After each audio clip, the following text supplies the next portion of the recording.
What is up, YouTube? It is me, the Artisan MC. Sorry, I was late, but it's an on call edition, so you know what that means. That means every time I set a time to come back and start doing this stream, somebody else calls with another issue. So I have to keep bumping the stream back and back and back further and further. Nothing goes smoothly. Not on a Sunday. So, like, share, subscribe, support the stream if you feel so inclined. I am here for you to talk about this geek shizzle. All right, so where are we at now? I'm going to make this stream quick because I expect to get interrupted, and I know on the East Coast it should be close to time for House of the Dragon to come on. So I'm not going to keep you guys from watching House of the Dragon. So I'll try to keep this brief as I can, but I do want to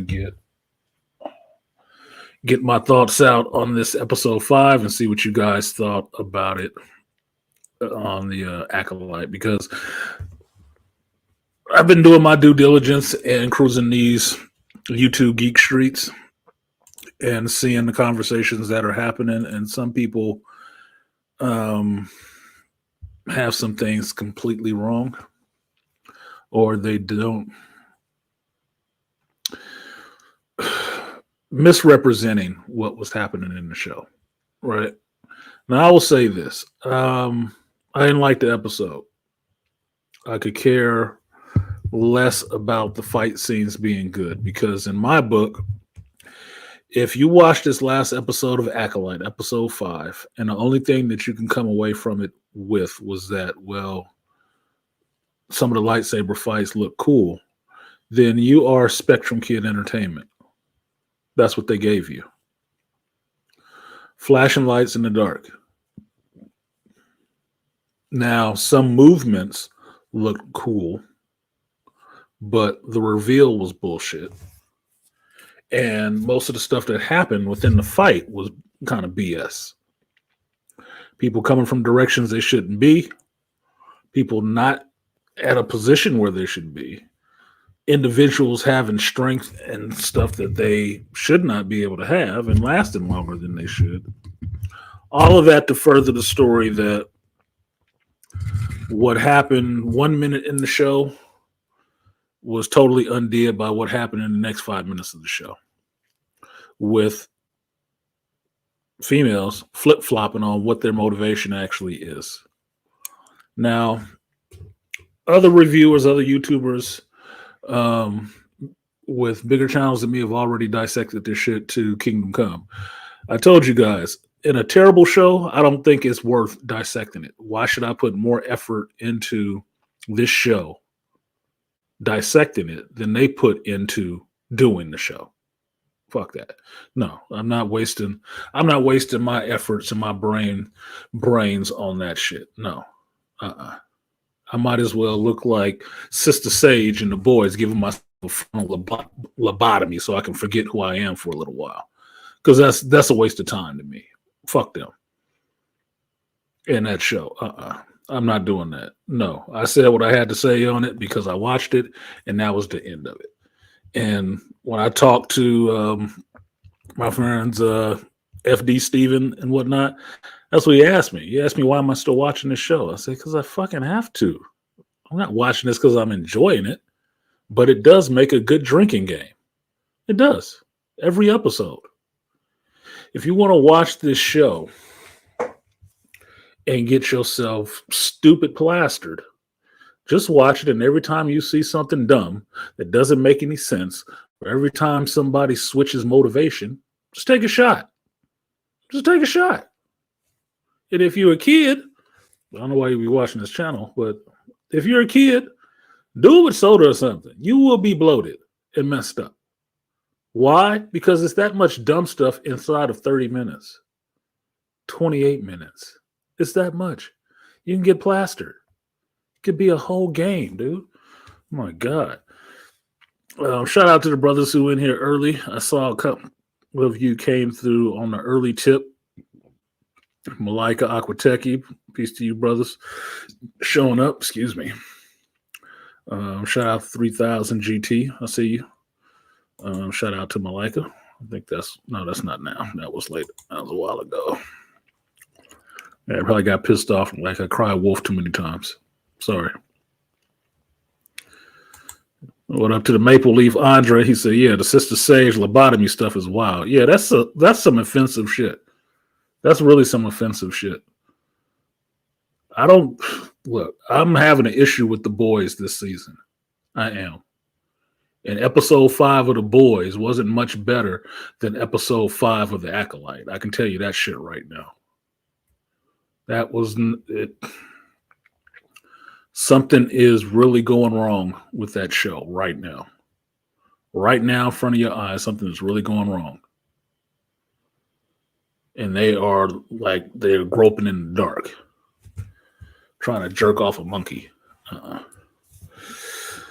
Something's going wrong. But I'm going to devote some of this time to talking shit about the Acolyte for a little bit because there's some things I just want to clear up with what was said about this and what has been reviewed in this episode. Now, if you haven't seen this episode, lucky you. You're missing out on all the jokes. What the hell? You're missing out on all the free material, dude, because you can rip this 7 ways to Sunday. You can. And I found it funny just to see the jokes that come out of people's mouths about this show. Now, for everybody who has seen it, welcome. You're safe here. You can download and de-stress and tell me what the bad show did to you. Show me the place where it touched you inappropriately. Oh my God. Look, this show opened the way the last one closed. Now, one of the things that I've heard about this show is everybody's bitching on the dust being all over the place, right? So let's just answer that right off the bat. If you watched the last episode 4, what did this dark side user do to end that episode, to blow all those Jedi away? He did the same movement May did back in, what was it, episode 2, 3, when she escaped the Jedi. They force pushed the ground and kicked up the dirt on the ground to give themselves a ninja escape. Call it a smoke bomb, if you will. But it's a force push. Okay? All right. It's a force push. So he force pushed the ground, blew all these people away, dust and stuff flying all over the place. So when you open up episode 5 and there's dust all over the place, the fuck do you think it came from? I mean, you have eyes, don't you? I know the show is dumb, but you don't have to be dumb to fucking understand that that's what happened. That all this red dust all over the place is not coming off of this character's Croesus armor. No, you dumb fuck. It's coming off the ground. It's just the dirt. It's just dirt. It's not that big of a fucking deal. Now, the funnier part about that dirt is that it's red, and I heard some people making the parallel back to Last Jedi and the salt flat stuff. I'm like, well, yeah, that'd be par for the course for a KK show, wouldn't it? I mean, it wouldn't be a KK show if she wasn't stealing from somewhere else or regurgitating some dumb shit that she'd put in another movie to put in this one. Wouldn't be any different, would it? I mean, that's the standard of fare for her, right? Because she has creatives over at KK's Lucasfilms. And this is the kind of shit that we get. What up, Beastly? What up, Donnie Mac? He said, "What's going on?" Oh, we having a Ackle roast. Acolytus roastus. So that's where the dust came from. Now, what's good, Aquateki? Now the fighting in this. Look, I have seen I put it this way. I've seen a better lit lightsaber fight at night by a bunch of dudes with a camera out in the park, because that's what this shit looked like. Now I understand you use shadow in movies and stuff like that for one of two things. One, to give it a sense of suspense, and a technical reason for it is to hide how small the set is. Right? It's like bad CG. How do you hide bad CG or a bad VFX? Throw it in some fucking shadow. Then you don't have to see as much of it. It makes everything look really fucking dark. But you got lightsabers out. That should be fun, right? So it looks like somebody's shitty ass rave. It's just a bunch of people twisting off in the darkness with glow sticks. Because that's what the fuck I thought I was looking at. Now, there was a couple of moments in that fight where the dark side user, if he's using the dark side, he has a red lightsaber. Maybe he's pulling on the thread, which apparently has just been completely dropped from this shit now. But he makes some cool movements. The one movement that I saw that most people picked up on that I actually thought was pretty fucking cool for a dark side user, red lightsaber user, was the fact that he ran somebody straight through. Fatality. Fuck you, Sabine. Ran somebody straight through with his lightsaber blade and force pulled another one onto it. Yeah, that was pretty fucking cool. That's pretty cool. That was a cool move because you wouldn't have thought of that. Now, the only problem with that, you didn't go the full, Mortal Kombat fatality way with it, where instead of drawing your blade straight back, you just rip it out the side, spin all the way around, and then take the two heads. That would have been brutal, and that would have got my attention a lot more. Like, oh shit, this dude ain't playing. Now, I don't take any joy in seeing a bunch of Jedis get down. But I told you guys when I reviewed the last episode, you didn't know who these people's names were. That means they was going to die anyway. So it didn't matter. They didn't matter. It might as well have been a bunch of younglings out there. It might as well. This scene played for me the same way the Darth Vader hallway scene played in Rogue One. A lot of people thought that shit was really fucking cool. I didn't. You know why? That was a fucking slaughter, dude. Those motherfuckers did not have a chance against him. What did I think was cool about it? That you got the reveal of Darth Vader standing in the dark of that hallway and them being scared and feeling stuff. And all of a sudden that lightsaber light up. And you know it's fucking trouble when that shit ignite. You like, oh fuck. You know they dead. You know they're dead. And what you see is a Darth Vader that you have not seen before, which is a Darth Vader moving fast.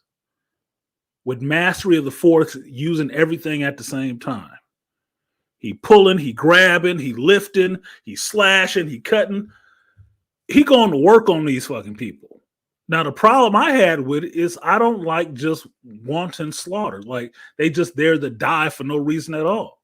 They didn't have a fucking chance at all. So while everybody else thought it was cool, wow, you see them in that lightsaber? Yeah, they look like some younglings. Because they didn't have a chance. So I'm not thinking it was a cool-ass fight. Yeah, it was a decent enough scene.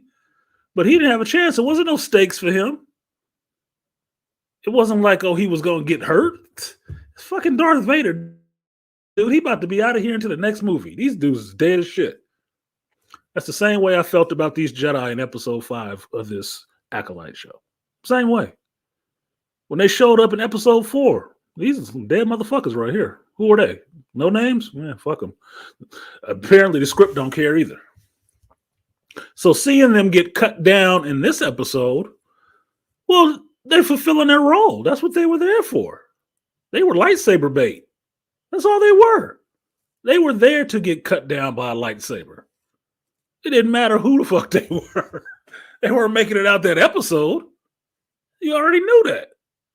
So the only thing to enjoy about it was watching how they got dispatched. And some of them were doing some dumb shit. It's like, okay, so they didn't go to the stunt class? They didn't get a couple of training sessions? Nothing? They just know they need to be back there.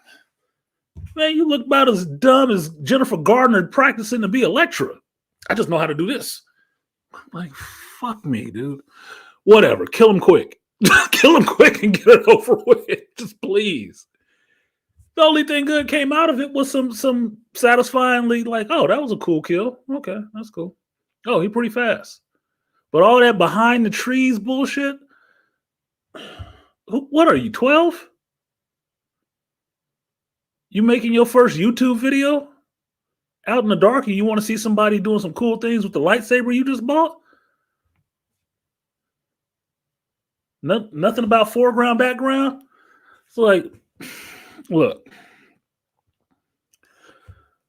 not just am I a Star Wars geek and have grown up on Star Wars and lightsaber battles. I watch a lot of martial arts movies. I have seen a lot of martial arts movies. I like pirate movies. Princess Bride, right? I've seen people using swords and stuff like that having masterful fucking fights. You know what I've never seen that I thought was good? A saber fight in the fucking dark, obscured by trees and shit. That is not entertaining because it's nothing to see. It's like what film school student got to shoot this? What's this? The Make-A-Wish Foundation, cameraman? What the fuck? So that part sucked to me. Now, moving on from this, the fact that we finally get Osha, whatever the fuck her name is right now, I'm really not caring at this point. Finally using her little stun stick on somebody, her mini boomstick, I thought was stupid, especially since they didn't explain why when it hit this dark side user, didn't do anything to him. Nothing. You just shook it off. It was like, oh. Like, what is he wearing? Vibranium now? He cannot be put down by a stun wave? Why the hell not? We see him, kind of disrobed there. He's mostly wearing just regular clothes. So what makes him less vulnerable than somebody who gets hit with the stun gun later? The other person wearing more armor. Got you. Writing. The power of plot compels you. Gotcha. Anyway. For some unexplicable reason,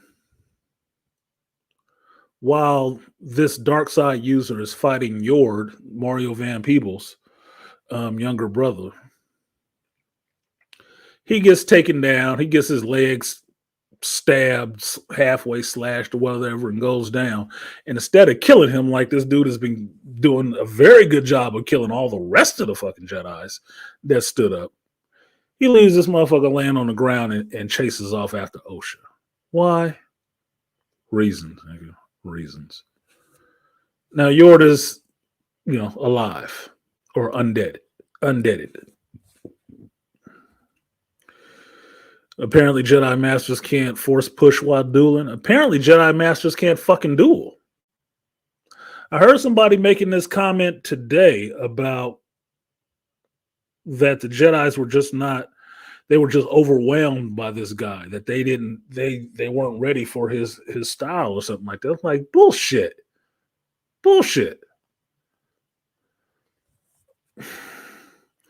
Part of the forms of Jedi combat is learning to fight against other people wielding lightsabers. That's it. That's what they've been doing for millennia when they were fighting the Sith and when they wiped them bitches out and there was no Sith. That's what they've been training to do. It wasn't overwhelmed. What the fuck? Hell no. That's your whole thing. That's your whole thing to do. It's like a garbage man with no arms. Nigga, that's your job is to pick up these cans and throw them in the back of the truck. What do you mean you ain't got no arms? I just wasn't ready for this. Holy shit. Get the fuck out of here. Either they are just garbage, which would canonically fuck it up because we know Yoda is around, which means Yoda ain't training people worth a fuck, or they're just trash altogether, which doesn't make any sense either. You only good against people who don't use the Force? Like Han was telling Luke, good against remotes or one thing. You only good with stun sabers? Get the fuck out of here. That doesn't make any sense. Does not make any sense. Now, one of the things, they all use the same form. Listen, Demetrius. They all learn all the forms. That's why you have people who are practitioners in specific ones, because as you go up in your Jedi training, you learn all the forms. You do. But some people specialize in one because it's better suited for how they do. Dooku was in for his dueling form, right? Anakin was good at the form he used. Mace was good at his form. Yoda had a form he used. Obi-Wan had a form that he used that he was better at. That's just the way it fucking goes. You know all the rest of them because you have to switch to them within a fight. Because if you're using a dueling style to be dueling another lightsaber user and they run out with blasters, you need to switch your form so you are blocking and parrying these blaster bolts, not acting like somebody's running at you with a saber out. You would get picked off. That's why when you saw Revenge of the Sith, some of them younglings was getting fucking cut down. Even the younger ones, like, okay, he doing pretty good running up on people and slashing, but them blaster bolts taking his ass out. He couldn't switch on the fly as quick.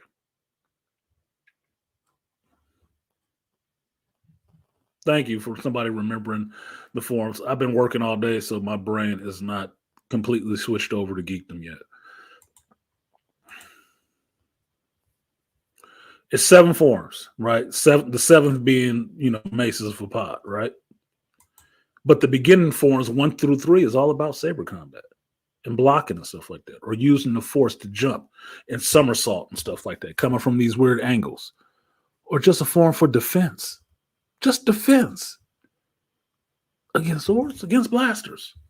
Come on, man. These motherfuckers can't be this dumb. Let's just say that everybody that cut down was just a Jedi Knight. But they probably should have been on that goddamn mission without a master.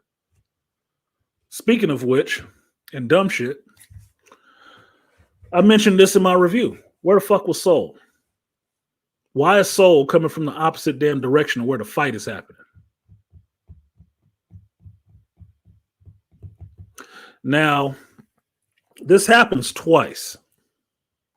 Once with Soul and once with Yord, who comes up behind Soul. That they have somehow miraculously got in front of Asha, who was running away from Yord and the dark side user, to all of a sudden run and smack into Soul and Yord standing in front of her. Now, I'm not making excuses for this show. I will fucking not make excuses for this show. No way in hell. But I will say this.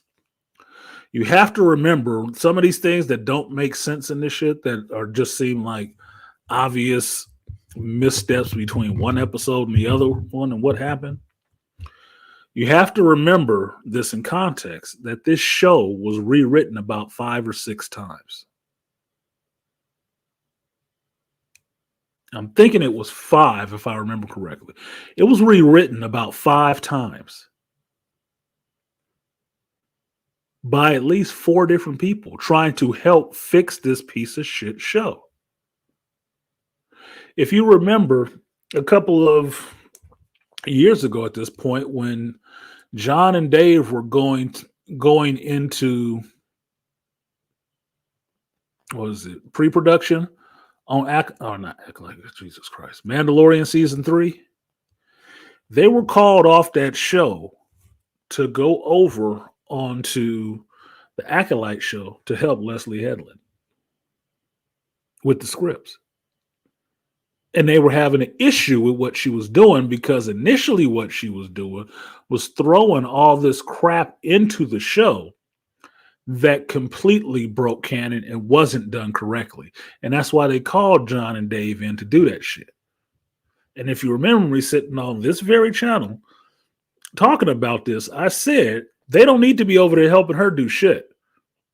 Why are you going to help her, put your name on helping her fix this piece of shit? No, go do your show. Well, John ended up leaving. Dave stayed. Now you know why.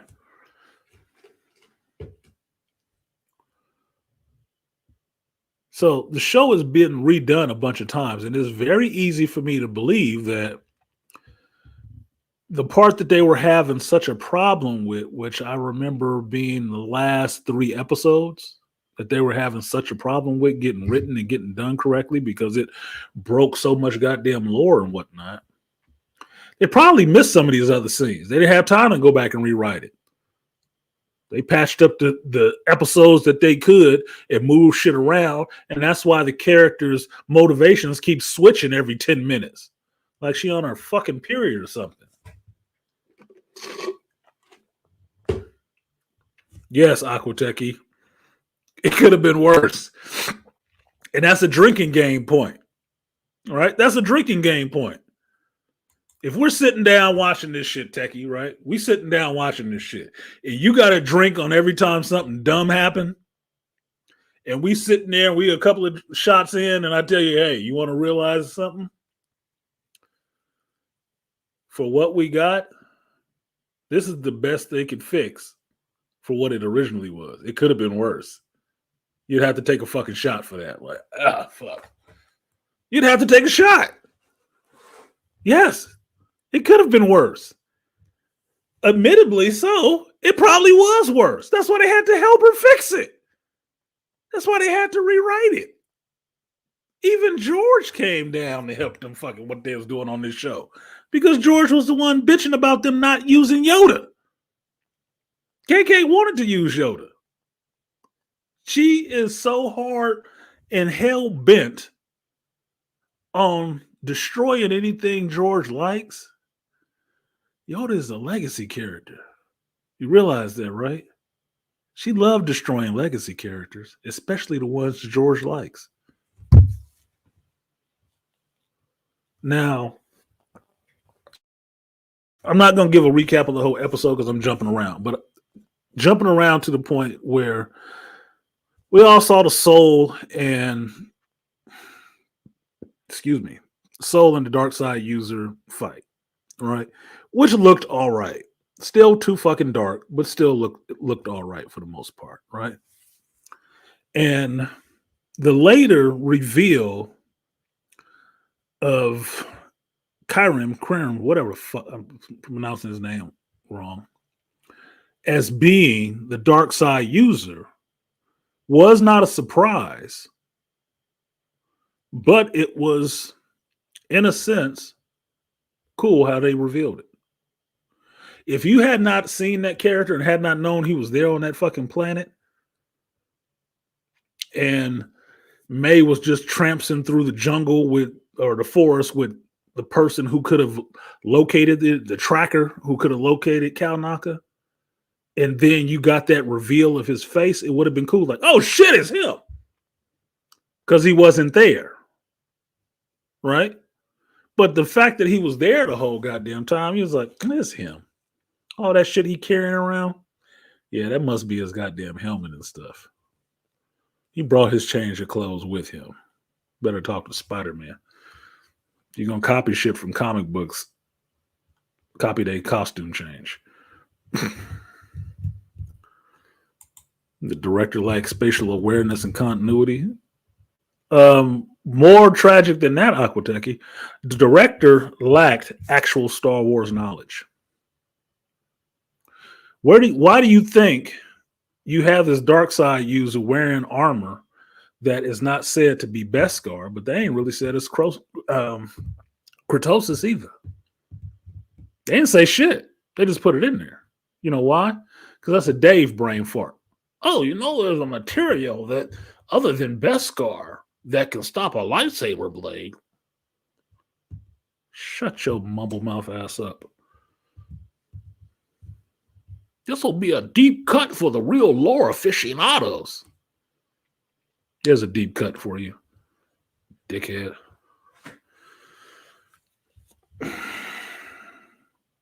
That's what it was. Now, what I came to think about this, and I'll throw my little theory out there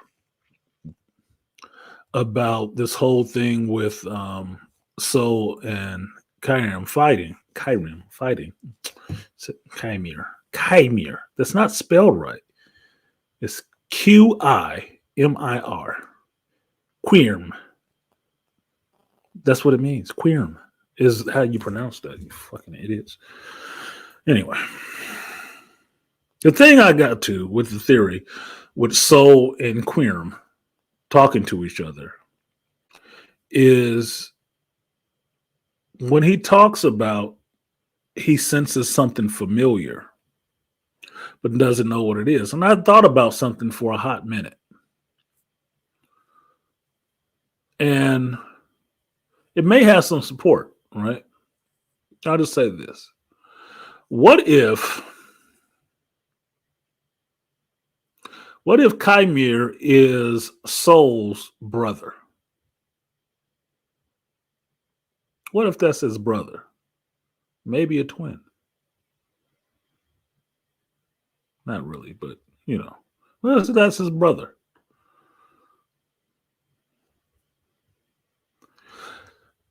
Sensing something familiar could be that either this person was on Brendock when the Coven met their fiery end, the power of many burning souls, or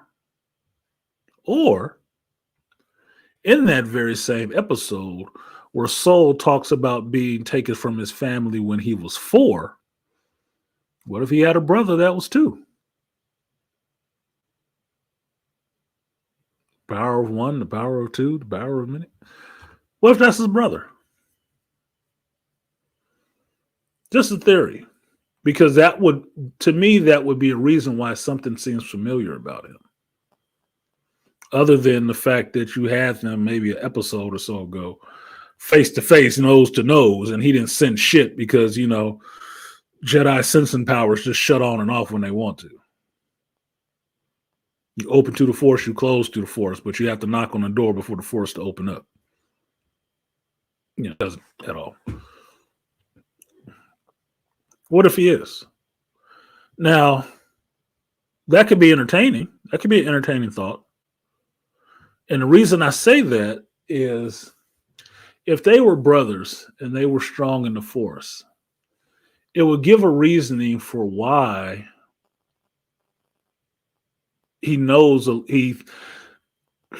Quirm seems to know a little bit about Soul and what he's done, or alluding to some greater knowledge of Soul and his dark side or whatever.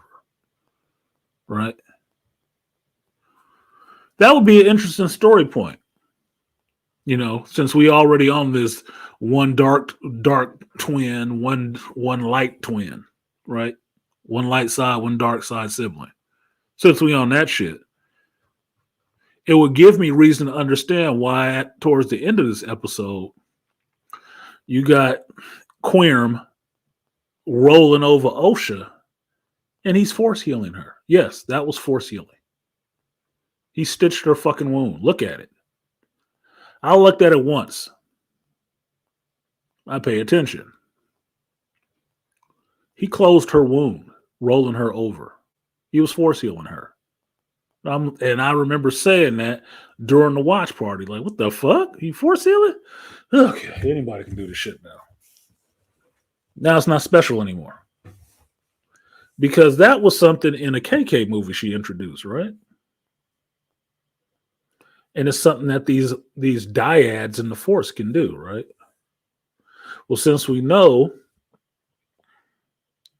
Ben Skywalker was not created in the Force and Rey Palpatine was not created in the Force, but somehow they are not siblings, they are still a dyad, what's to say that Quirm and Soul are not a dyad?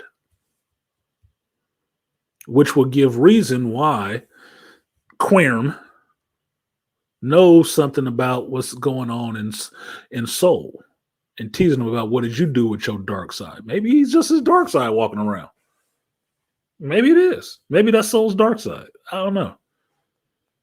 Because that would be the jab that he gave him would be a jab from somebody who knows you, who knows something about you. No different than May and OSHA bitches like, you did this, you're evil, you always been bad. No different. That's sibling talk. So it's either that or he was a Padawan or something like that way back when. Because they said, hey, he was trained by a Jedi. This person was trained by a Jedi. And that means their master might have been a Jedi or a splinter faction. Bullshit. Stop introducing more shit that you can competently write about. Donnie Mac said, what's good, Donnie Mac? I'll add to your take on Kyrim as a sperm donor. The Coven leader is Ebony K. Williams and a Jedi or CPS. So are the Asian Uncle Ben.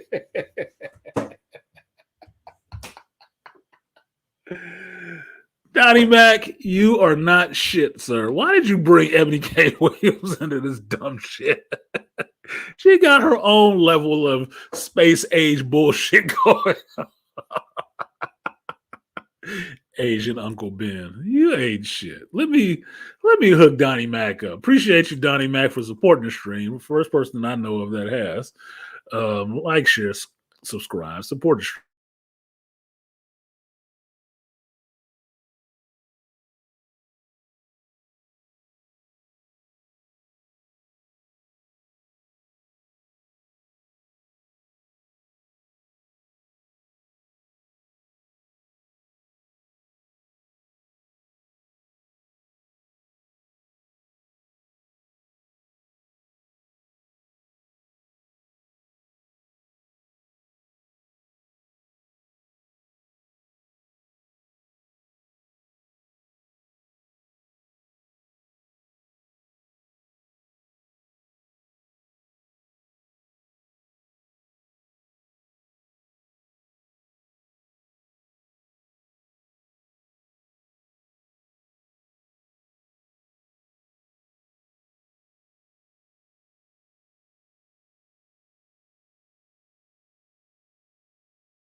I'm back. It was not YouTube. It was the company. So, like, share, subscribe, support the stream if you feel so inclined. And to Mr. Donnie Mac being a piece of shit, but funny, funnier than this fucking show, I will give you something that has now been duplicated. Somebody else finally made a copy of the same thing, their version of it, because, reasons. But to Donnie Mac, I will give you my creative endeavor, the power of many. Appreciate you, Donnie Mac. Power of one, the power of two, the power of many. The power of one, the power of two, the power of many.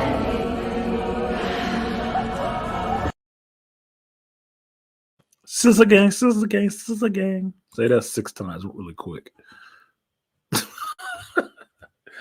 So that's my theory on Chimera and Soul. Maybe they're brothers. I know that they were kicking around the idea of Obi-Wan having a younger brother in the Obi-Wan show, right? That Obi-Wan was took from his family when he was very young by the Order, and he thinks he had a brother but doesn't really remember. They've been trying to push that narrative, right? That the Jedi are bad baby stillers. Since it's a KK vehicle under her watch, why wouldn't they roll that same bullshit into this show? Why wouldn't they? They just repeat stuff. Bad ideas specifically. So why not put it here? Seems like it'll make sense. Because somebody trained this dude. Somebody trained him. Who trained him? Don't know. And why? He would have to have some aptitude in the Force, which is the other point I get back to when you see May doing all this stuff. Is she using the Force or is she using the thread? Is she pulling on the thread or is she using the Force? I see a lot of Force pushing and stuff like that. So what does she do? Walk away from her mother's teachings?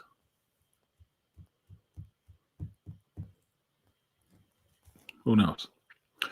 Now, the other part that's in this that I know nobody has actually said is my second theory on Chimera and his speech about who he is and what he wants. That he wants freedom. He wants the freedom to teach his art and have an acolyte. That little bit of dialogue is KK. That's what that is.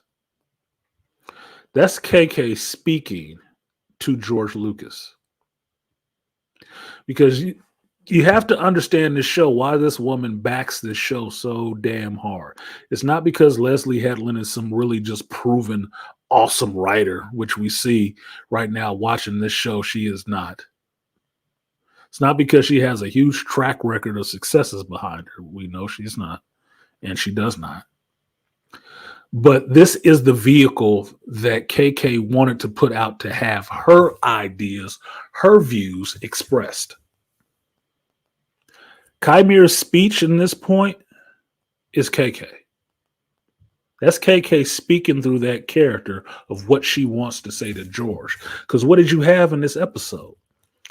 Everything, almost everything that George loves, Jedis and stuff like that, his part of what the Jedi are, what Star Wars is, destroyed by this acolyte, cut down easily by this acolyte. And what are they complaining about? I want to do it my way. I want to use my power how I want to. I'm sitting there listening to that shit and it's like, this bitch is on a power trip, ain't she? I want to use my power the way I want to and do what I want without the oppressive rule of the Jedi. Okay. George Lucas is a real person. He's a real person who created this world.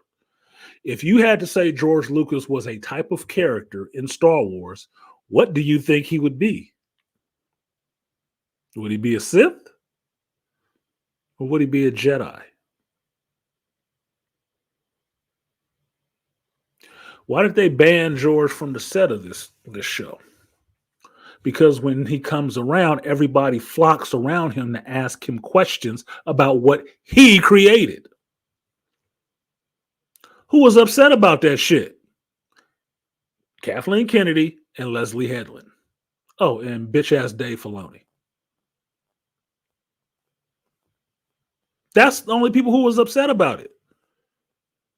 Because they cannot, underneath his umbrella of the company he made from his sweat, his creativity, his knowledge, they can't get from under that umbrella just to do what they want to and express their power the way they want to. Shut up. That's what that shit was. It was her speech. Like Aquateki said in here, self-insert much? Always. It's always a self-insert with her. Why the hell do you think Phoebe Waller-Bridge's character was so fucking irritating in Dial of Destiny? That was her talking to George again. Everything she does at Lucasfilm and Star Wars is to fucking stick it to George and say, fuck you, I was right, I can do it this way. I can do what I want with it. She is basically like a Cartman meme. Whatever, I do what I want. That's what she's doing. That's what the Kyrie speech was. It was her. I want an acolyte. Well, who do you think Leslie Headland is? Why do you think she backing her so much? If you think that KK's insert into the Star Wars universe is Rey Palpatine, in the real world, that would be Kathleen Kennedy. Darth Kennedy, right? She's Plagueis' daughter, right? Okay, fine. All good, all fine and well. That means she is the Sith of this shit. Because what is she doing in there? Tearing down the Jedi from the inside.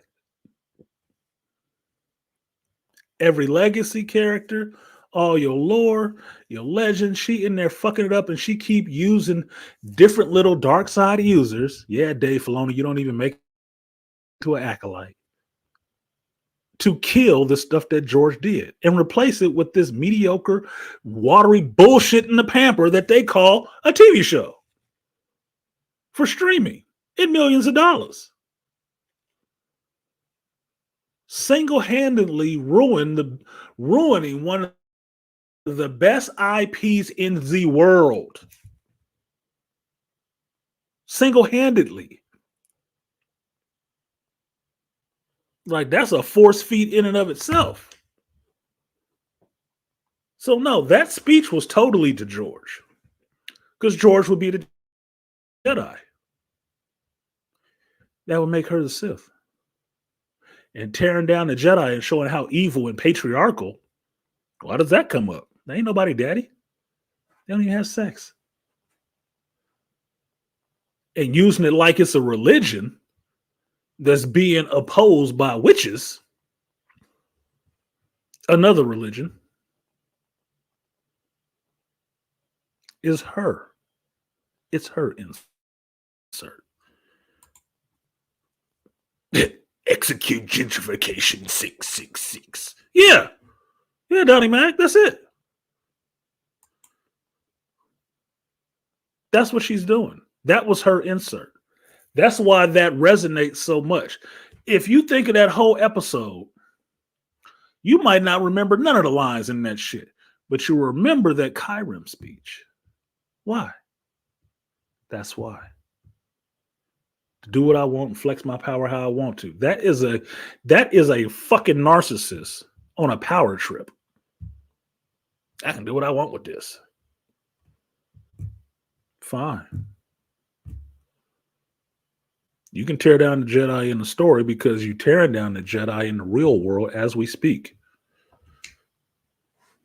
Right?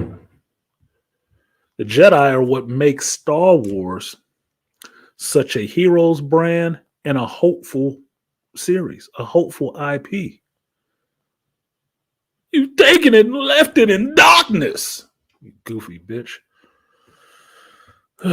Shout out to the Beastly Nerd for supporting the stream. He said, "Hey, Artisan, I just wanted to let you know that my program has been approved by the administration. And the name of the program is called The Hero's Journey." Motherfucker, that's a copyright. As a way to pay homage to you, so thank you. I don't know how you paying homage to me. No, you ain't making them watch the show, are you? And I don't think I can copyright The Hero's Journey because what's the guy's name who wrote a book about the hero's journey? I can't copyright that shit anyway. But I always thought it would be a good idea for a comic shop. So you better give Malika me bang. You got to give co-credit on that shit. Because me and Malika talked about that so much that I had to use it when I renamed the show. I had to use it. So I'll take some co-credit along with Malika me bang, but you can't copyright it because I'm forgetting the writer's name who wrote a book about this shit, about the hero's journey. And I believe that's what the book is called. So copyright. But congratulations, Beastly, for getting your thing approved. Awesome. Now you just got to do it. That should be fun. You better hurry up because you got a couple weeks before Deadpool and Wolverine come out. Got a couple of weeks, man. Chop, chop. Yeah, don't celebrate. Celebrate for 10 minutes and then get back to it. Get back to it. But I'm proud of you, man. I'm proud of you. I'm glad you got that shit approved. And thank you for supporting the stream. I will give you Power of Many. Appreciate you, Beastly. Power of one. The power of two. The power of many. The power of one. The power of two. The power of many.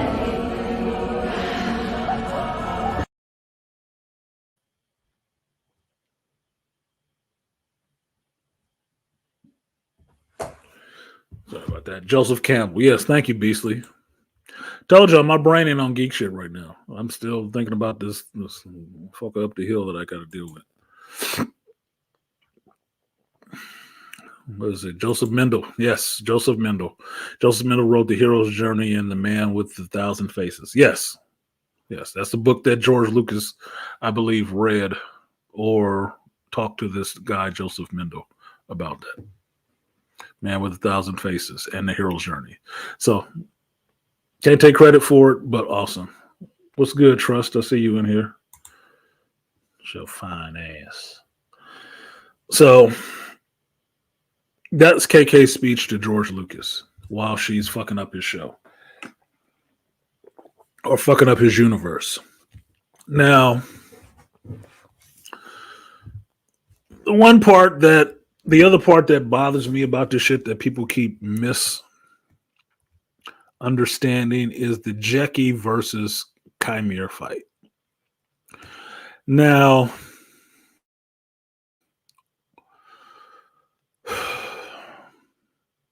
while in the episodes you don't know why this character's armor is stopping lightsaber blades and shortening it out, it's interesting in a sense, right? It's interesting a little bit. Fine, whatever, fuck. The fight with Jackie and him goes a bit hard. What's good, Herb? Scorpio brother right there. It goes a little hard, and I do not believe that Jackie should have been going that hard against that character. She was doing way better than the Jedi Masters or Knights, whoever the fuck they were, the cannon fodder, the lightsaber magnets, you know. Well, Corey, I don't understand why they were going while she was doing better than them, especially since we just saw her still in classes. Okay? So apparently Jedis are either garbage or ain't been training well. Either way, it doesn't matter. But the one thing that has come under the most scrutiny was her breaking Chimera's helmet.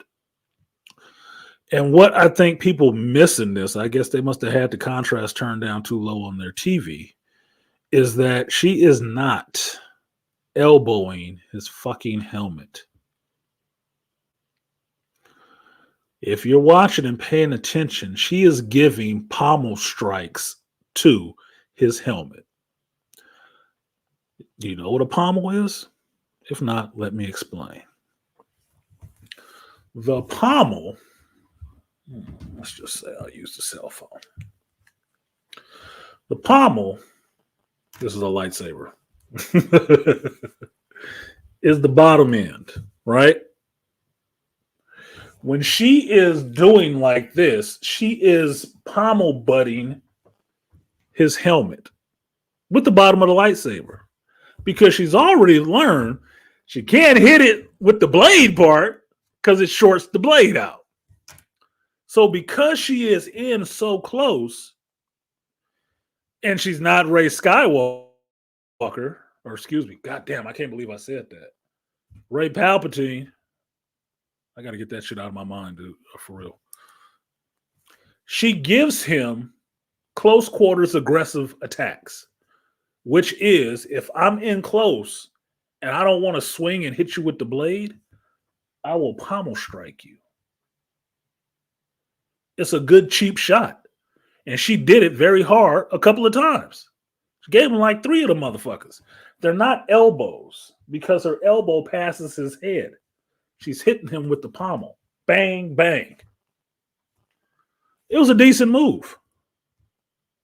But everybody else looking at that shit is like, oh, she hit him with the elbow. It was not her fucking elbow. She would have hurt her elbow because it's still made out of fucking metal. Just because the camera angle sucked don't mean you have to assume it's something that basic. Now, I didn't have a problem with her breaking this fucking helmet because it didn't look like it was held together all that well anyway, right? It had cracks and all kind of shit in it. All right, fine. Cortosis is brittle or something. I don't fucking know. Who cares? But I hate the OCD in me gets triggered when I hear people saying stuff that is not fucking accurate. When you can objectively just look at it and say, no, that's not her elbow. That's a dumb point to get stuck on. Right. Now, I covered those. I did the pommel strikes twice.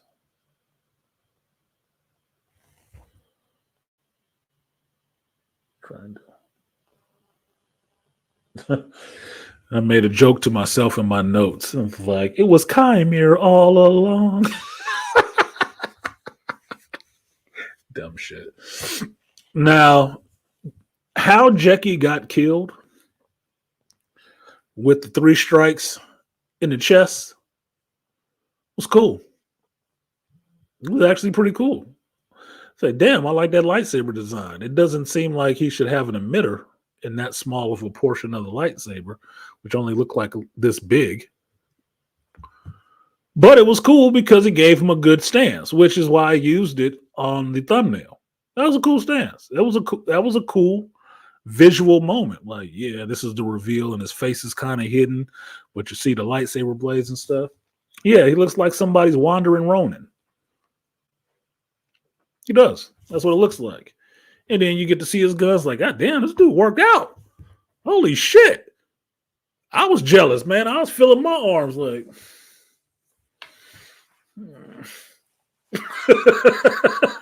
Pulling my shirt sleeves down. I was like, man, I gotta get back to the gym. This motherfucker making a garbage fight look awesome. But that was it for the most part. Everything else that happened in the episode, him constantly changing who he wants to go after and who he wants to capture and whatnot, killing Jackie, I didn't give a shit. Why? Because Jackie is a non-person. If they wouldn't have wasted time to let you know it was Daphne Keene, which most people saying, oh, that's Daphne Keene. That's Daphne Keene. I'm like, how the fuck do you know? And why do you care? She wearing makeup. It took till somebody said, oh, she was the one that played X-23. I'm like, what? She grown up now? Okay, whatever the fuck. It wouldn't have mattered. If that actress wasn't playing that part, it wouldn't have mattered whatsoever because they didn't develop the character any. It took them this episode and the last one to try to start introducing a little lesbian relationship between her and Asha. little attraction. A little, hey, girlfriend, maybe if I come back, we can go to dinner.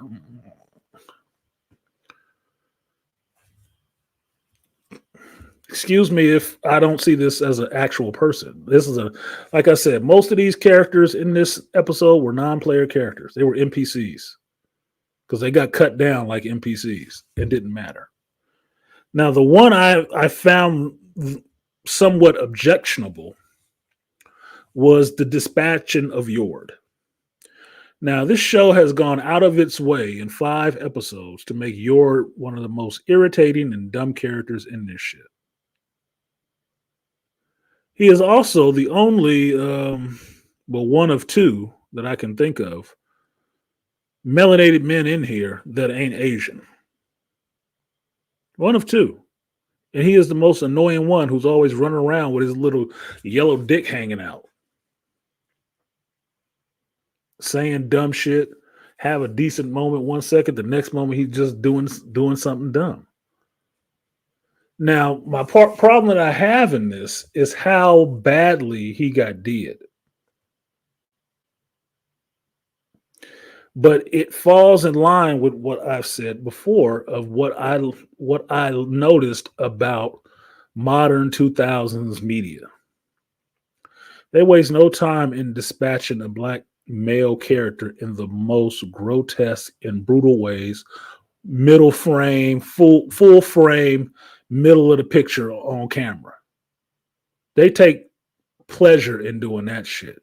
And what I thought would happen, which will happen in The Boys too, is you had people cheering and rooting for this character to die. Rooting for him to die, wanting him to die because he was so annoying. And when it gets to this moment in the show, he gets done the most brutal. The most brutal. Everybody else can get the lightsaber. All the Jedi Masters, even little Jackie, have her 15 minutes of fame and get stabbed up. She get the 3 pokes and a squirt, right? And get put down. No. Yord got to get beat up, get his arm broke, and his neck broke. His neck snapped in full frame of the camera. That's somebody else's hatred for black folks, and specifically black men. That's what I saw there. And that's why I didn't like it. But you'll watch every other non-melanated reviewer talk about that shit. They wanted him to die. And they were happy about that shit. And that's the thing I talk about. Of understanding how they put that character in that position that you will be cheering for this motherfucker to die later on. Everybody will cheer for that character to die. It's the only representative black dude in there, and he's fucking annoying the whole time. I'll let you understand how this plays out. What's the difference between Yord in this show and them black dudes outside the bar in the She-Hulk show? What's the difference? You cheer for those black men getting fucked up. You do. You cheer for it. Now, why I say this will happen in The Boys too, because right now, one of the most objectionable characters in that show outside of Billy and Homelander is Sister Sage. You know, the smart-ass black chick. What you think she gonna get by the end of this show?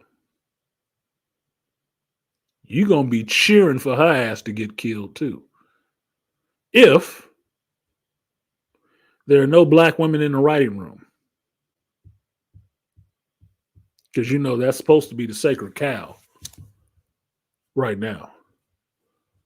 But any opportunity, since you already know the story group got some of those in it. They love killing black dudes.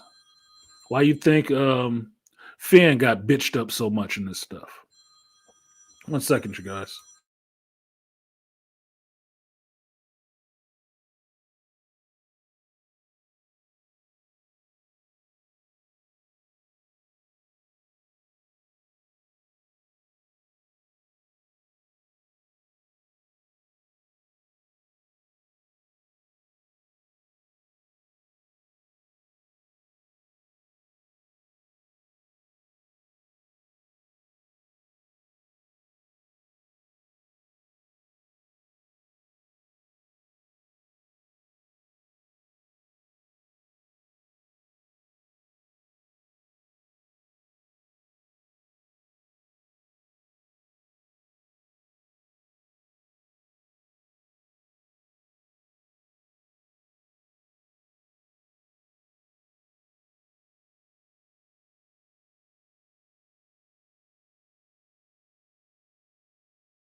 And I'm really sick of people that put in these calls and don't answer the goddamn phone.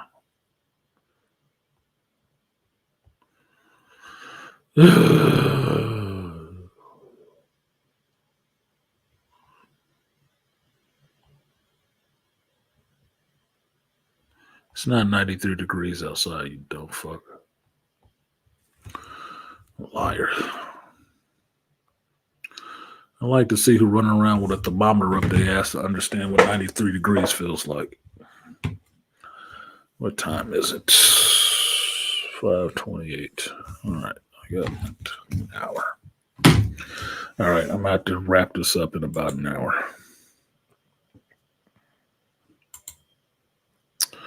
Looks like both, but trouble on the other end of that phone call. What are you talking about? What's up, Two Triv? You off work? Oh, he's putting in what styles they use. Yes, everybody was proficient. They knew all the styles, but they specialized in a particular one, which made the Jedi interesting. Now, shout out to Star Wars Theory on this. That I was watching this video of him in New York this weekend with Nick Gillard, who was the sword master and trainer for the prequels and the Star Wars movies, right? He trained them in sword fighting and saber. So everything that you like about that Revenge of the Sith saber duel, he did.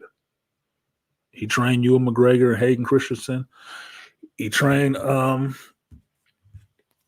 Samuel L. Jackson as well. He trained everybody. And he talks about what he sees as a problem with the Disney Star Wars swords fights in the sense that, yes, you're using these martial arts masters now to do these fight choreographies or whatever, but they only know their style. He was saying how he knew a little bit about a lot of different things, so he would mix and match. He would put stuff together that was different because George had told him, yes, you want to do something that people have not seen, that they don't recognize as being something they've seen. It might be similar, but it's your own thing, which in essence means you have to be creative. You have to be creative. You have to make your own to make it iconic and stand out. But he also pointed out how he notices that they don't go in when they're doing these newer shows to do their own thing. They go in to copy what's already been done, which I agree with because it shows that they are not fucking creative. Now, the point being is that somebody who is trained in wushu and just wushu, when they get down to do a fight scene, they just doing wushu.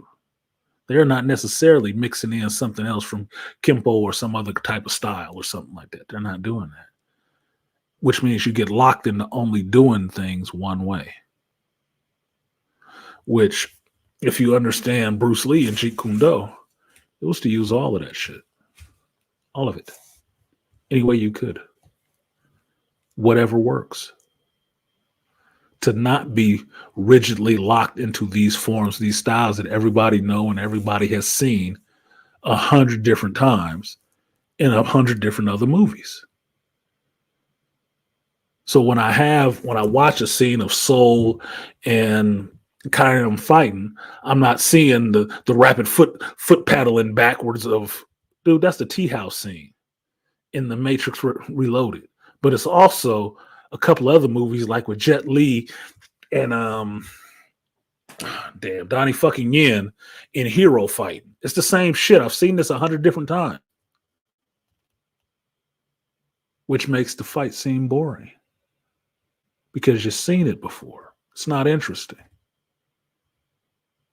It immediately takes you out of the moment and you automatically pull back. It's like, I've seen that before. Which is me watching TV nowadays. Yeah, you got to switch up styles or combine them all.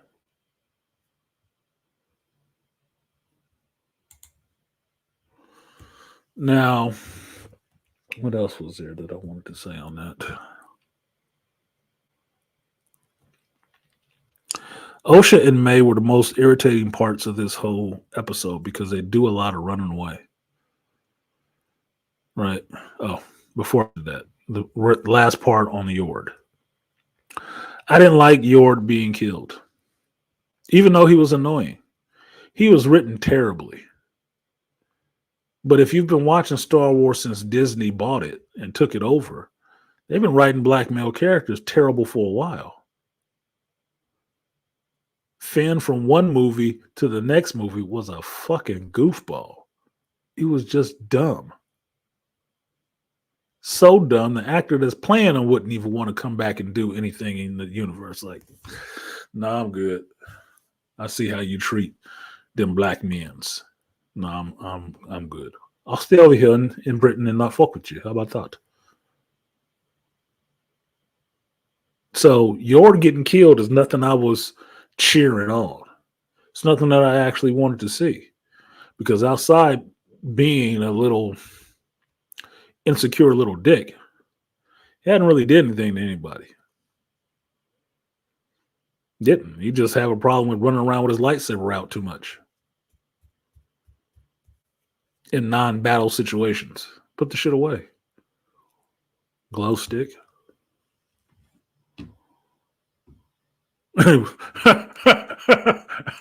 Aquateki. He said, I'm waiting for the drunken saber Jedi style. Well, we already saw someone like the blind master style. The reason why that pose of Chimera when they reveal his face sticks with me because it reminds me of Zatoichi, the blind swordsman style, right? That he's using the sword backhanded, covering his face and stuff like that. Two-bladed, one short, one long. Protection. That's what it reminded me of. Because I like samurais. I like swords. I like fighting styles. That's what it reminded me of, and that's why I like that picture. It's not because, oh, it's Chimera. I don't give a fuck about that. If that saying would have came out before I made this intro, I would have put that shit in the intro.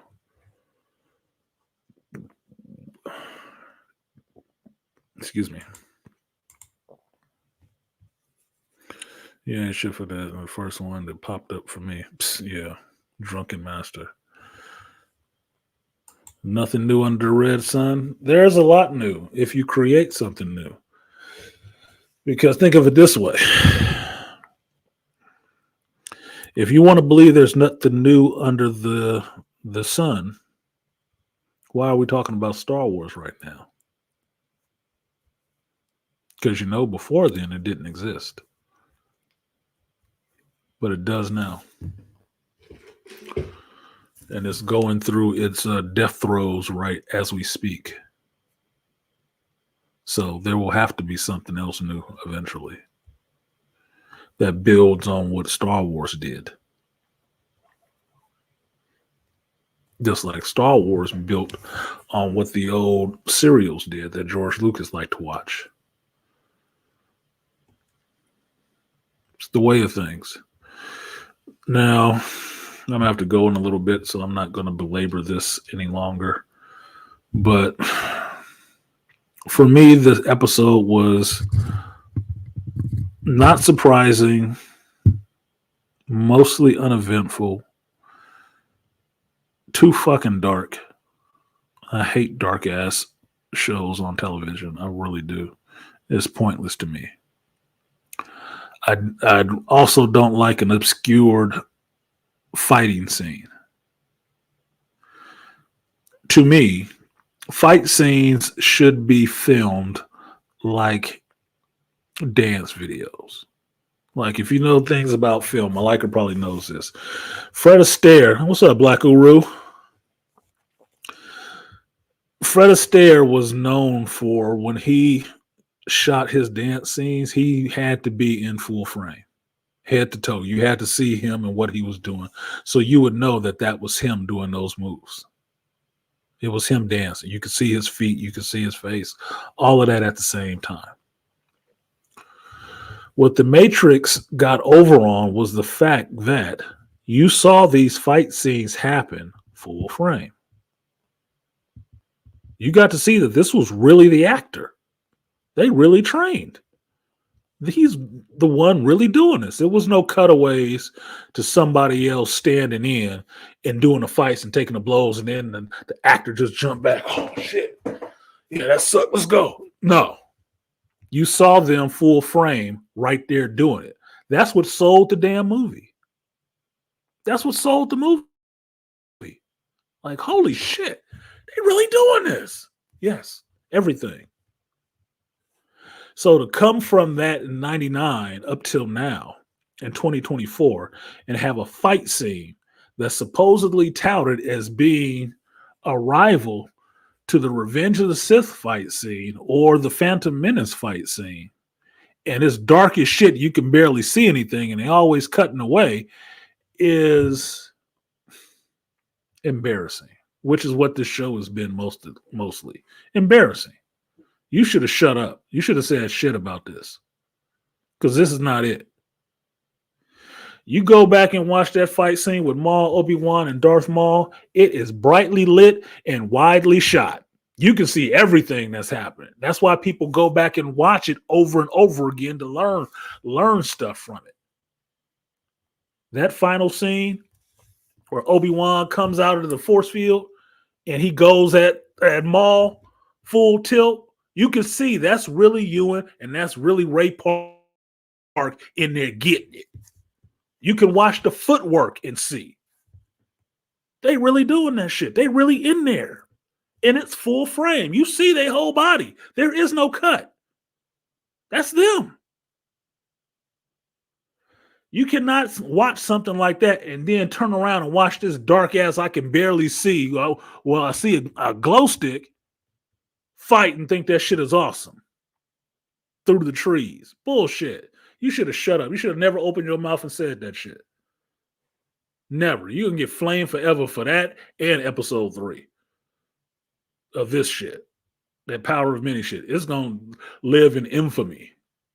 This will be hanging around your hell like shame bells. They don't match up. The only reason people like it because the rest of the show has been so shitty. Like, oh, finally, they're killing some people. Thank God. How bad does a show have to be for you to be impressed by it when they finally start killing people that you don't know and don't even care about? That's a pretty bad show. You hoping for murder. You hoping for somebody to die in this shit. Finally, some drama. Huh. Maybe they can have some good acting when they expire. Anyway. No.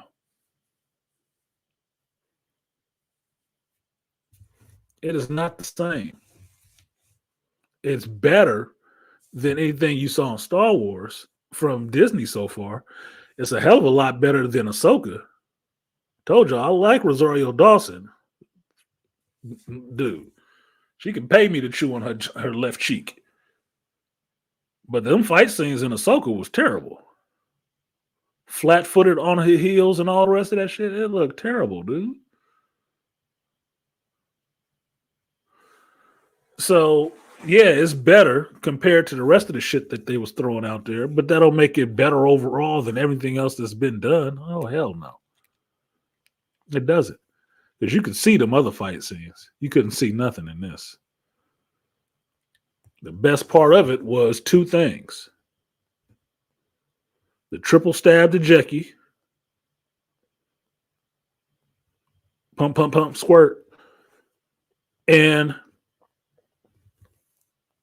the Force pulling somebody onto a blade. 2 for the price of 1. The power of 2. Must have been a thread. They pulled on him. That was it. Other than that, you ain't thinking nothing else about this damn fight scene. Nothing. Can you see somebody acting this out somewhere? Can you see somebody cosplaying this at a con? No. You know why? They couldn't see it either. Get the fuck out of here, dude. These people have such delusions of grandeur that it is embarrassing. Where'd everybody go? Oh, somebody else must have went live. Must have went live. The fact that he was so young kind of bothers me. Well, Herb, I don't know if you heard it earlier. My theory is that he might be Master Soul's long lost brother or some bullshit. Or he was a kid at the coven. I don't know. Now I know you here. I just watched the numbers. It dropped like 10 people all of a sudden. Maybe they kicked him off. I don't fucking know. Yeah, he did throw hands briefly with Chimera. Rarely see Jedi in hand-to-hand combat. You do, but it doesn't look like that, right? Because if you think back to Revenge of the Sith and Anakin and Obi-Wan fighting each other, there was a moment that neither one of them had their lightsaber blades, right? And what did they do? They were doing some goofy-ass fighting. But it wasn't on martial arts, which looks stupid now because it makes you believe that the Jedi's lost the ability to do hand-to-hand combat. I would think you probably would need hand-to-hand combat because you can see Mace doing Shatterpoint in the Clone Wars little animated shorts and in the Clone Wars CGI stuff. He used the Shatterpoint. Jedis are primarily using those swords. It's just what they do. And if it's not that, it's the Force. It takes care of a lot of that shit. But if you want them to force punch somebody in the fucking face, that can happen too. That's not what they're doing. They just found a way to try to mix those two things together so they don't have to use lightsabers the whole time. And it's just a hodgepodge of shit.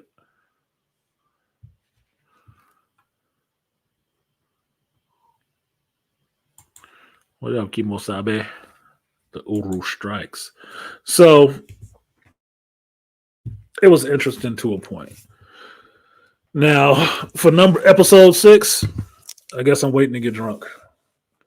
I keep talking about drinking while I'm watching these episodes. I usually don't because I'm at work or I was going to be on call the next day or some shit like that. But it is a drinking game to watch this show because that's the only entertainment I can find in doing this show, other than taking parts of the show out of it and doing goofy shit like this.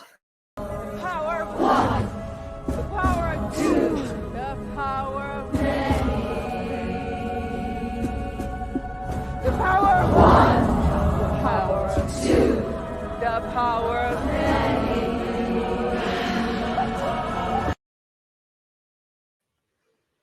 That's the only fun I can find in watching the show. The only entertainment is that and roasting it. And it's ripe for roasting. They did it to themselves. This show is nothing to be proud of. It's not. Unless you want to say, well, I made a Star Wars show. Well, congrats. Jessica Gal made a She-Hulk show. How's that doing for Marvel?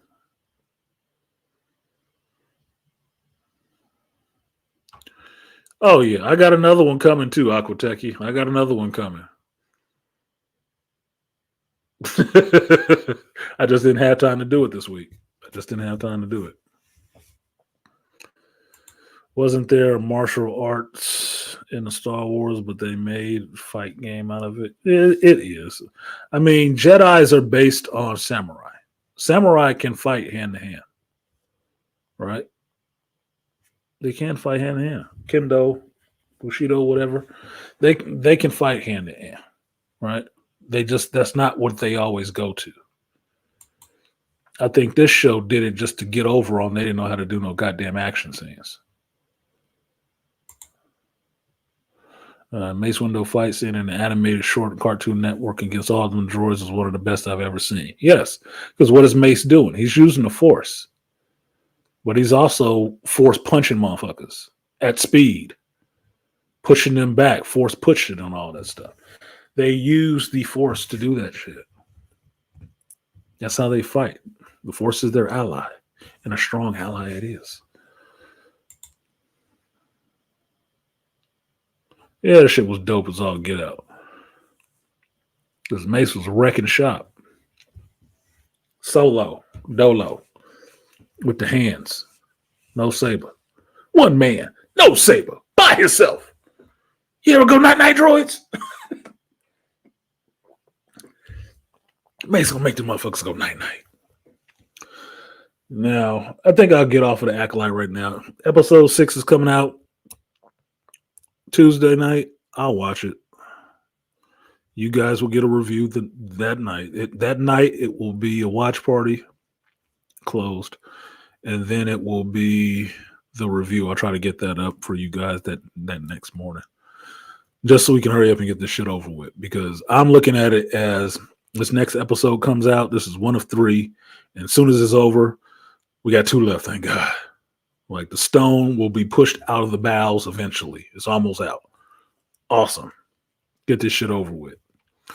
I'm just waiting to see where Brie Larson show up in this shit. If she's still in it or if they cut her ass out altogether.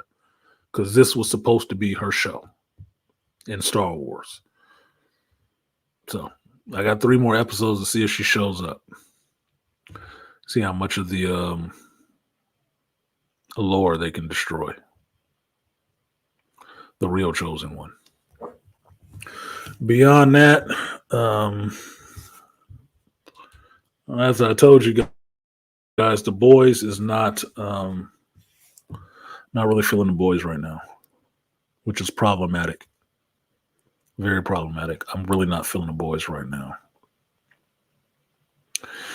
This shit is really leaning too far into giving you bread and circus and not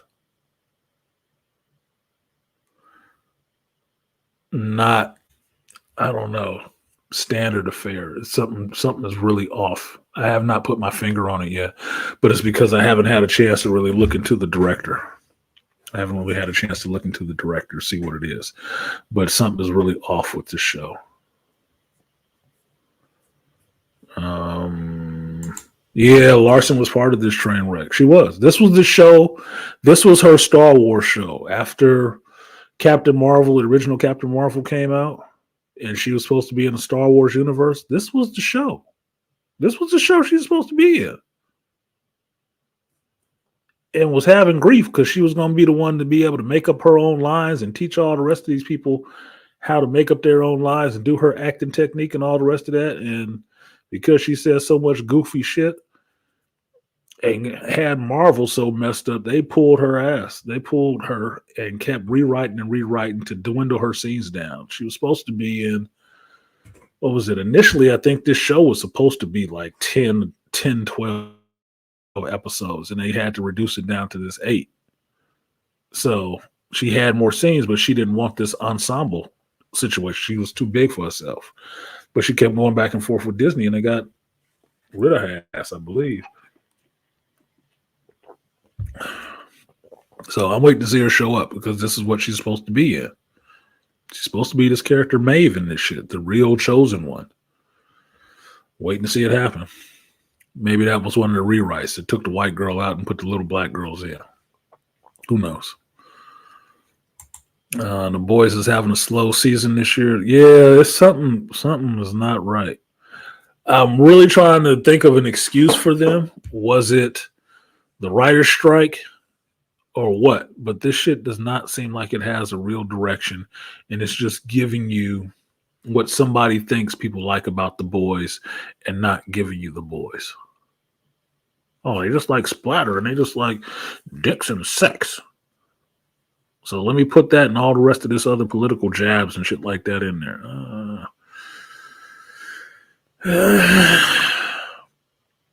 I mean, one of the things I saw was about how many jabs they're taking at Marvel and stuff like that in it. It's like, what does that have to do with anything in this universe? Not a goddamn thing. So why did this make it in there? Like it fucking matters. Why are you going around trying to pick fights? I'm not feeling it. I'm not feeling it. And that's disappointing to say, but I'm really not feeling it. That was 5. That means it's almost time for House of the Dragon. That's what it is. Yeah, they called the professor. I can't make it back.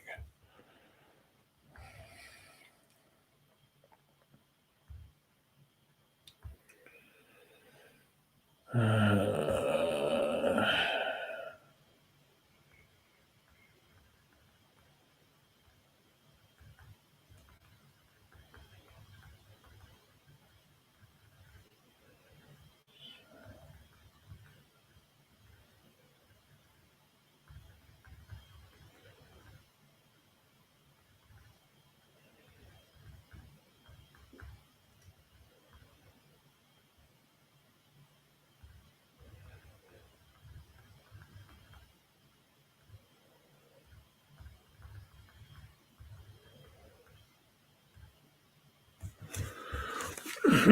One second, you guys. As you know,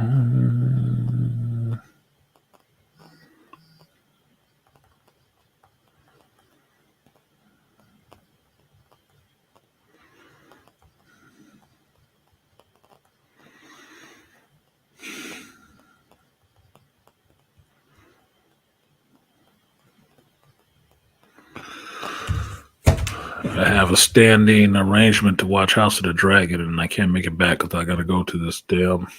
Everything has got pushed back today because of these people, and now I got to go to this other work order. How do you have a 90-degree temperature at the tail end of the day? You don't. Open your fucking windows. It's not 93 degrees outside. What does this say?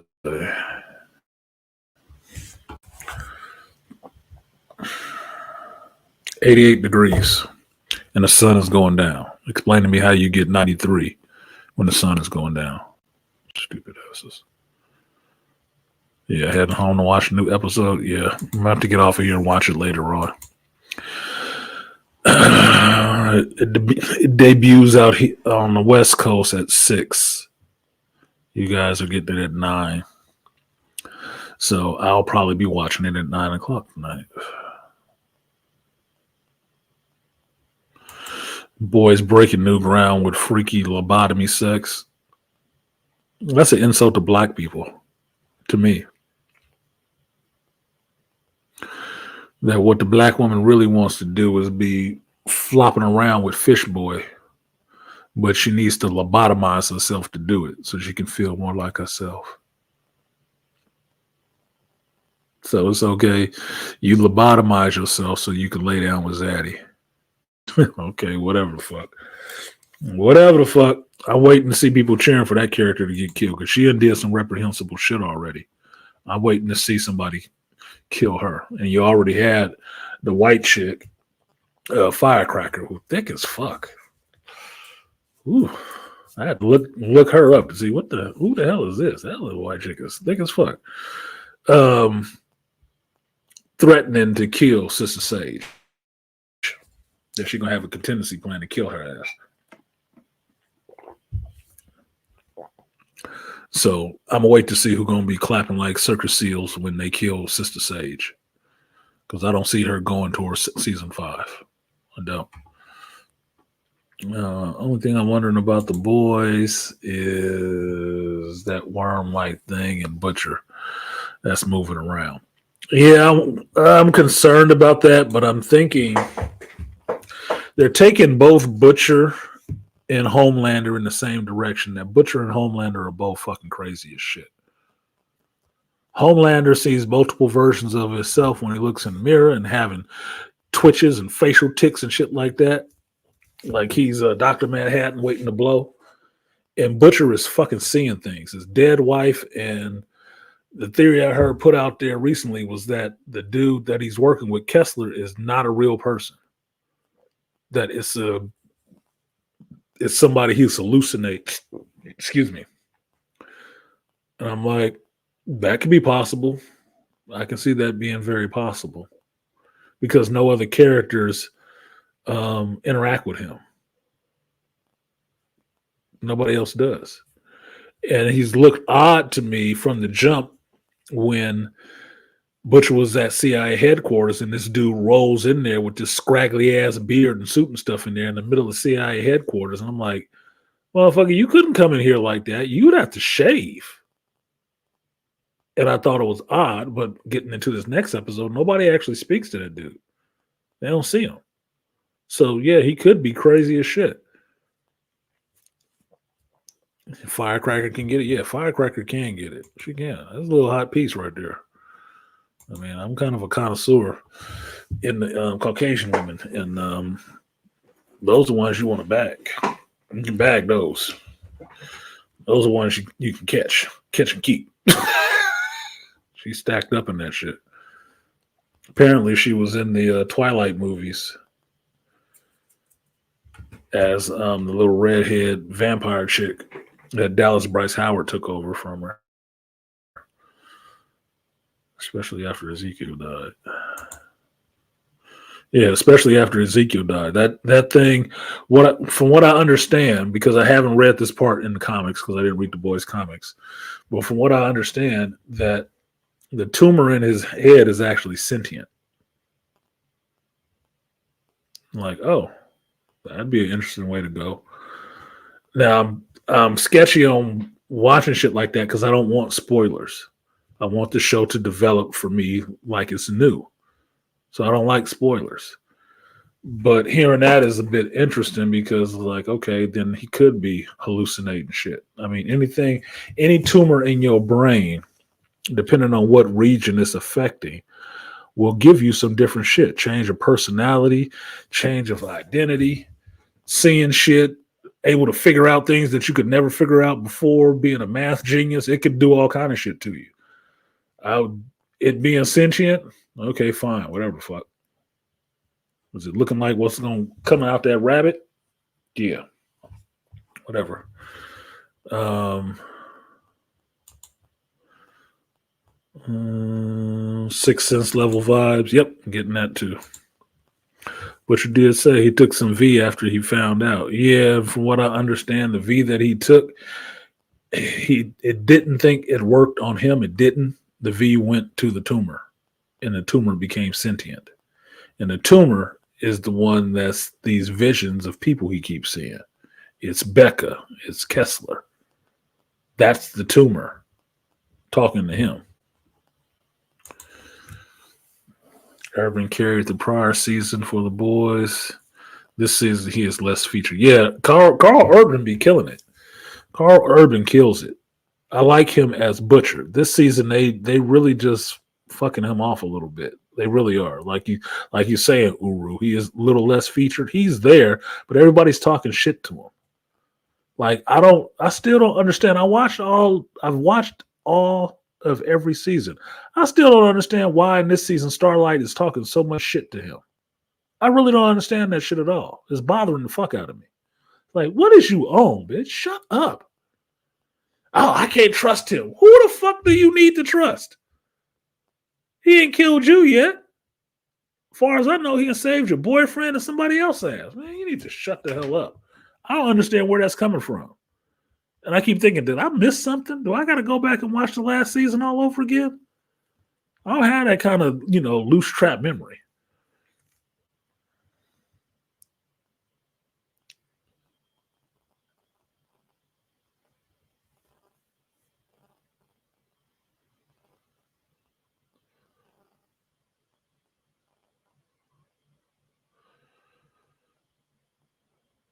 Oh.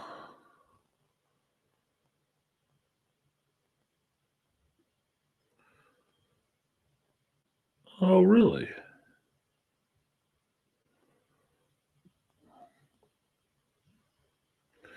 Excuse me.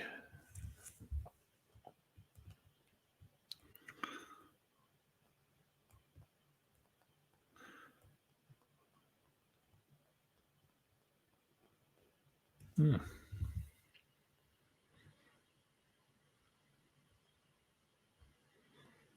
Okay.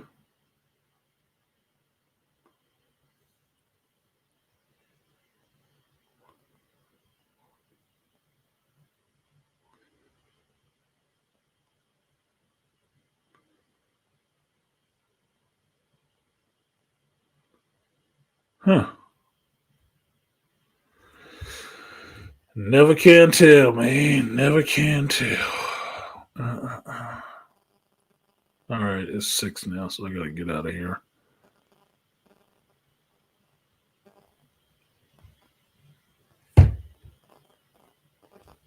Anyway, yeah, I'm not feeling the boys completely right now.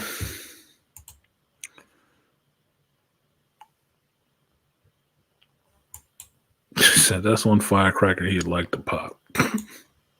Funny as fuck. What I figured as well. Well, interesting. Some hand tumors. Help him in the shower, especially after the music you flight phenomenal with crazy superheroes. He's a good actor. Yeah, Mother's Milk is annoying this season. They got his ass acting like James Rhodes in the first Iron Man movie. Constantly bitching at somebody else. Man, why you doing this, man? Why you doing this, man? I'm trying to look good for the man. I'm in charge. You got to listen to me. Okay, do what you want to. Do what you want. Sixth Sense or a Beautiful Mind. I'm thinking Beautiful Mind area. If not Beautiful Mind, Fight Club. Fight Club. But he having a Tyler Durden moment. He's seeing shit. And the reason why he don't know what happened to Ezekiel is because that tumor fucking took over and took care of Ezekiel. Had a little fun and gave him back control of his body. And like, what the hell going on? Carnage is what's going on. That's what's going on. Yeah, what the fuck wrong with Starlight? She on some shit. I mean, how they went ahead and threw that whole thing with her having an abortion, her and Huey having an abortion, and Huey just cool with it, like, oh, that's our business. We didn't have to like, what the fuck you talking about? That should be a bigger point in the story. You got her pregnant after you had been taking Tip V. She a whole soup, and she killed the baby. Is that even possible? I would think the baby would have been, a soup. Okay, they ran over that shit like, dude, they was going 90 miles an hour, and it didn't matter. And Butcher had to come in and save them. Yep. Venom. Once I seen Aftermath, I figured have to be the V. Yeah. I did like the little tie-in with Gen V with Kat and Sam showing up there with Homelander, but once again, you get the tie-in, and then you get to another scene where they're just really brutalizing somebody that had nothing to do with that shit. And got the black dude sitting there looking, squeamish and weak because he won't run the fuck out of there or say I ain't down with this shit no more. Whatever. Weirdo writing is seemingly on purpose. Yeah, the weirdo writing is prevalent in this shit this season. That's why I said if something is off, and I'm not putting my finger on exactly what it is. I'm gonna have to look into the director more to find out, or who writing this shit this season. It's something is different. Something is really different, and they're trying to push this show in a different direction. But it's over next season anyway, so that's probably why they're killing it now, slowly, 1,000 slashes. Anyway, I have to go ahead and get out of here, you guys. I'm sorry it's been so late, but it's been a busy Sunday. I slept between 4 a.m. and 7 a.m. when I got my first call. And I have been up since then, running and doing calls back to back to back to back. So this was the first break I got. And as you saw, I got another call to go fix somebody's AC because they think it's a little bit too hot outside. So I got to go get on that because I do have a response time I have to answer. But I do appreciate you guys coming back through and listening to me ramble on about this bullshit. Enjoy House of the Dragon tonight. I will be watching that after I finish this call. And I'm just having fun watching that. That's probably why I haven't been reviewing it, because I was having some to watch it with. So tonight will be a solo op on House of the Dragon, which is fine. So a perfect example of modern day situational relationship, feminist girlfriend, simp boyfriend. Oh yes, it is, Malika. It is. It's a perfect example of that shit. Perfect. I like the show. I like Huey and Starlight as a character, but I know what it's emblematic of. What I see in the real world right now, with people dating and coupled up. It's like, no, dude, that's not what the fuck ever. I could never be like that. No, absolutely not. Yeah, I didn't get to go see Quiet Place on Friday. I know my buddy FD Steven is going to be disappointed because he was looking for my review on it. And I told him I'd put it up after I saw the movie, but I didn't get to go see the movie Friday because I had this bullshit going on. So, anyway, that's it. Hour and 51, short stream. I got out some of my stuff on this Acolyte season 5, episode 5. We'll get back to season 6 on Tuesday. Watch this House of the Dragon episode 3 tonight. Get that reaction up and yeah, get to this other stuff that's here. So appreciate you guys coming through. Like, share, subscribe, support stream if you feel so inclined. $ Artisan MC on Cash App or Artisan MC on PayPal, or you can drop a super chat in here and show your love. Let everybody know you appreciate what I do. You don't know what difficulty I go through to do it, but I do it for y'all. So I will see you guys next time.